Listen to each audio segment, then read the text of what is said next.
This was supposed to be the best night of my life. I still remember the rooftop, the city lights, the ring. I was wearing the black dress he loved, the one he always said made me look like I belonged in a movie. It was just the two of us, champagne in one hand and a small velvet box in the other. He got down on one knee, said all the right things, how I made him a better man, how he'd never loved anyone like this before. My heart nearly exploded out of my chest. I said yes. Of course I said yes. But rewind just 5 hours earlier, and he was in another apartment, waking up next to another woman. Her name was Lena. I didn't know about her then. Not yet, but the cracks were already forming. Small enough to overlook, but big enough to shatter everything once the truth spilled out. His name was Caleb. Charming, effortlessly good-looking, and the kind of man who could make you feel like the only person in the world when he looked at you. I met him at a gallery opening about a year ago. He was funny, confident, and we connected instantly. Within weeks, we were inseparable, but I wasn't completely blind. I noticed little things. His phone was always face down. He didn't like taking pictures together. Said he was private, and I believed him. I wanted to believe him. The first real red flag came about 3 months in. One night I called, and it went straight to voicemail. He texted the next morning, saying he'd fallen asleep at a poker night. I didn't question it, but it started happening more often. Nights he wasn't reachable. Excuses that felt too polished. Still, I let it go. I told myself he was just tired, busy. I was trying to be the cool, understanding girlfriend. Then came the cleaning weekend. I suggested we spend Saturday and Sunday together. He hesitated, said he already had plans to reorganize his apartment, like it was some sacred ritual. I laughed, offered to help. He declined fast. Another small crack I chose not to see. Around the 5-month mark, things got serious. He started leaving clothes at my place. Gave me a key to his apartment for emergencies. I'd never been inside. He said it was under renovation, a total mess. And I believe him. Then one night, while he was in the shower, his phone buzzed. A preview popped up. "Miss you already," from someone named Lena. I froze. When he came out, towel around his waist, smiling like nothing had happened, I asked casually, or so I tried, who Lena was. He didn't miss a beat. Said she was just a friend. A flirty one, but harmless. I wanted to trust him.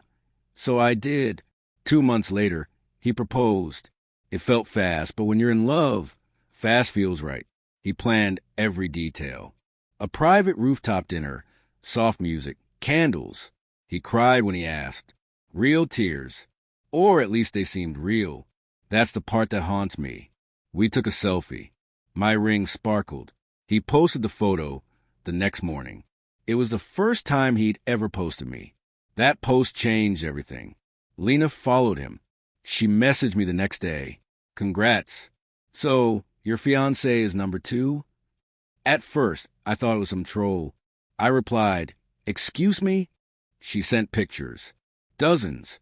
Her and Caleb, kissing, cuddling at the beach just a weekend before. Then came the voice memo. She said she'd been dating Caleb for over a year.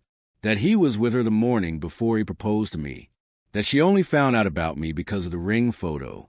I couldn't breathe. I called him. No answer. I texted, "Come over now. We need to talk." He replied 20 minutes later, "I'm busy. Can we talk tonight?" I told him I knew about Lena. That shut him up. An hour later, he was at my door, pale, sweaty, panicked. I didn't scream. I didn't cry. I just asked how long. He sat down like a scolded child. Said it started before he met me. That he meant to end it. That he loved me. That the proposal was real. That he was just stuck. "You were living with her," I said. He didn't deny it. Claimed they were on a break when we met, and it got complicated. "But you didn't leave her," I snapped. "You left her apartment and came to propose to me the same day." He cried again, but I saw right through it this time. I told him to get out. He begged. Promised he'd cut things off with her. I told him not to bother. I already had. I met with Lena. We compared timelines. Everything overlapped. He had been sleeping with both of us. lying to both of us, spending holidays with her family while texting my Merry Christmas, babe. We were just characters in his little performance. What hurt most wasn't the cheating. It was how well he faked love. The thoughtful texts, the long conversations, the future plans. All of it empty. I gave the ring back. He refused. So I dropped into his drink and walked away. That was 6 months ago. Since then, I've been in therapy, rebuilding, learning to trust again, to breathe again. Sometimes I wonder what would have happened if Lena hadn't messaged me, if I'd married him, if I had kept believing. But the truth always finds its way through. Eventually. Now I'm grateful, not for him, but for the woman brave enough to tell me the truth. Because the scariest thing about lies is how easily they can look like love, until they fall apart.